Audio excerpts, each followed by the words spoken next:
50 साल पहले देश में आज ही के दिन इमरजेंसी लागू की गई थी। आज उसकी 50वीं बरसी है और ऐसे में बीजेपी ने देशव्यापी अभियान चलाकर आज कांग्रेस को कटघरे में खड़ा किया और कहा कि साहब, संविधान के साथ में इस प्रकार का दुर्व्यवहार करने वाले लोग आज संविधान की दुहाई देते हैं। इसको लेकर कांग्रेस कहीं बैकफुट पे नजर आई तो बीजेपी लगातार मुखर दिखाई पड़ रही है। तो ये अपने आप में आज के एक तरीके से 50वीं बरसी के मौके पर देश भर में बीजेपी की ओर से कार्यक्रम किए गए, अभियान चलाया गया, जिसके बाद में कांग्रेस ने कुछ खास नहीं कहा, लेकिन बीजेपी लगातार मुखर बनी हुई है। क्या हुआ आज दिन भर, देखिए इस रिपोर्ट में।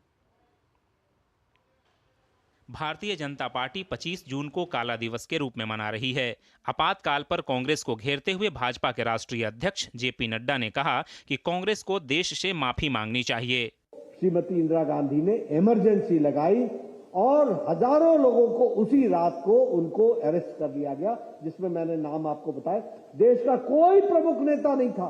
1,40,000 लोग MISA, maintenance of internal security act और defence of Indian rule DIR के तहत गिरफ्तार हुए। प्रधानमंत्री ने साल 1975 में देश में लगाए गए आपातकाल को लोकतंत्र का काला दिन बताया है। उन्होंने अपने सोशल मीडिया प्लेटफॉर्म X पर पोस्ट करके कहा कि आज का दिन उन सभी महान पुरुषों और महिलाओं को श्रद्धांजलि देने का दिन है जिन्होंने आपातकाल का विरोध किया। आपातकाल का काला दिन हमें याद दिलाता है कि कैसे कांग्रेस पार्टी ने बुनियादी स्वतंत्रता को नष्ट कर दिया और भारत के संविधान को कुचल दिया, जिसका हर भारतीय बहुत सम्मान करता है। इसके साथ ही उन्होंने कहा कि सत्ता में टिके रहने के लिए तत्कालीन कांग्रेस सरकार ने हर लोकतांत्रिक सिद्धांत की अवहेलना की और देश को जेल खाना बना दिया।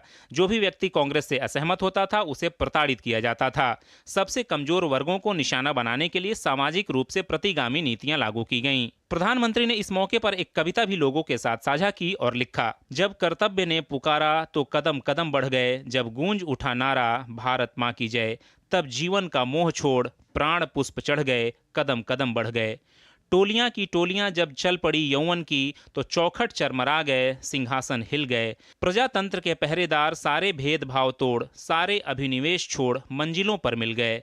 चुनौती की हर पंक्ति को सब एक साथ पढ़ गए, कदम कदम बढ़ गए। सारा देश बोल उठा जय प्रकाश जिंदाबाद, तो दहल उठे तानाशाह।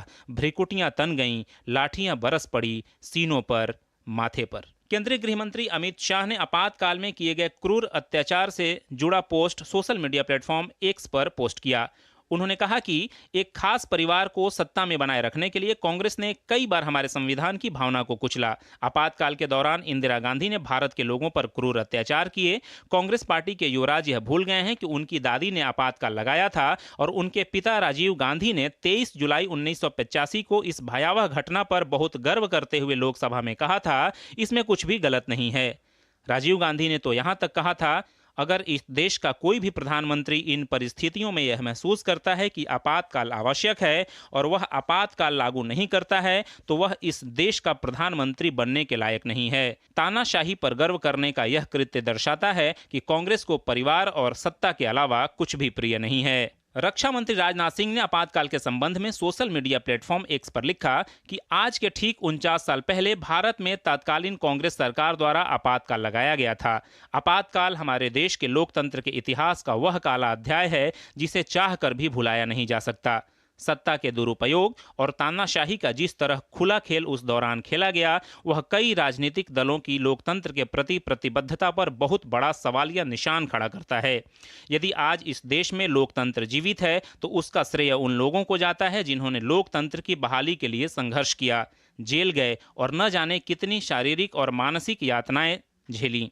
भारत की आने वाली पीढ़ियां उनके संघर्ष और लोकतंत्र की रक्षा में उनके योगदान को याद रखेंगी। केंद्रीय मंत्री अश्विनी वैष्णव ने आपातकाल को लेकर कांग्रेस पर निशाना साधा है। उन्होंने अपने सोशल मीडिया प्लेटफॉर्म X पर एक वीडियो पोस्ट करके कांग्रेस को तानाशाह बताया है। उत्तर प्रदेश के मुख्यमंत्री योगी आदित्यनाथ ने आपातकाल के मुद्दे पर कहा कि महान लोकतंत्र पर आपातकाल का कलंक आज ही के दिन साल 1975 में कांग्रेस पार्टी द्वारा देश पर थोपा गया था।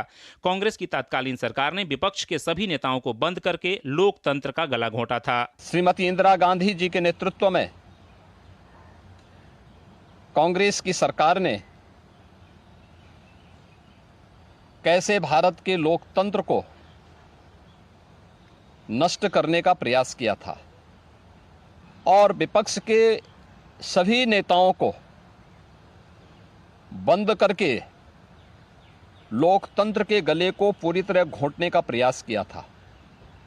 पूर्व उपराष्ट्रपति एम वेंकैया नायडू ने कहा है कि आपातकाल लोकतंत्र के कलंक के रूप में जाना जाता है। उन्होंने कहा कि आपातकाल के बारे में आज की युवा पीढ़ी जान सके, इसके लिए स्कूल के पाठ्यक्रम में आपातकाल की विस्तार से पढ़ाई होनी चाहिए। राजधानी दिल्ली में अखिल भारतीय संपूर्ण क्रांति संगठन एवं लोकतंत्र सेनानी संगठन की ओर से एक कार्यक्रम में जेपी आंदोलन स्वर्ण जयंती समारोह आयोजित किया गया। इस मौके पर फिल्म अभिनेत्री और सांसद कंगना रनौत ने कहा कि आपातकाल के दौरान देश एक खुली जेल बन गया था। 6 सितंबर को कंगना रनौत की फिल्म इमरजेंसी रिलीज हो रही है, उसकी एक झलक भी इस कार्यक्रम में दिखाई गई। हमारा देश में एक लोकतंत्र का कलंक ये आपातकाल में हुआ है।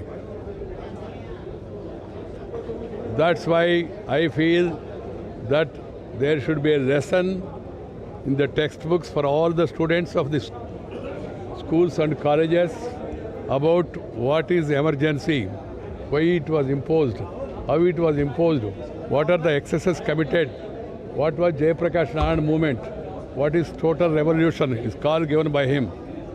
ये जो आज संविधान की किताब जो है ये जो उछाल रहे हैं हमारे पार्लियामेंट में और जो है चिल्ला रहे हैं, नौटंकी कर रहे हैं, इनकी जो है काली करतूतें हैं जो 6 सितंबर को खुलेगी। और ये सब जानते हैं कि इस फिल्म को ये फिल्म ना बने उसके लिए मुझे कितनी ज़्यादा जो है यातनाएं और कितनी ज़्यादा मुश्किलों का सामना करना पड़ा। मेरी फिल्म रुकवा दी गई, मेरे फंड्स, मैंने अपना घर गिरवी रखकर, अपनी ज्वेलरी गिरवी रखकर जो ये फिल्म बनाई है 6 सितंबर को आएगी। 1975 का आपातकाल हमारे लोकतंत्र और संवैधानिक ढांचे के लिए एक बड़ी चुनौती थी, जिसमें यहां तक कि लोगों के मौलिक अधिकारों को भी निलंबित कर दिया गया था। देश की जनता ने उस मुश्किल घड़ी से आगे बढ़ते हुए पिछले 50 सालों में लोकतंत्र की ऐसी नींव रखी जो आज दुनिया के सामने मिसाल है। Bureau report, DD news. तो 25 जून का दिन भारतीय लोकतंत्र पे एक तरीके से बड़ा काला धब्बे के रूप में और आज उसको 50वीं वर्षी एक तरीके से उस दिशा में आगे बढ़ता हुआ देश। फिलहाल एक छोटे से ब्रेक के लिए रुकते हैं, बहुत जल्द हाजिर होते हैं।